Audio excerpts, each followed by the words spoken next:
Yung tip daw, te.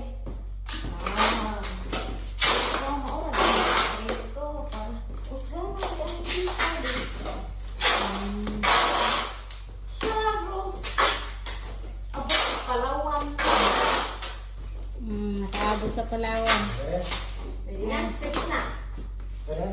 Thank you. Thank you. Ayan.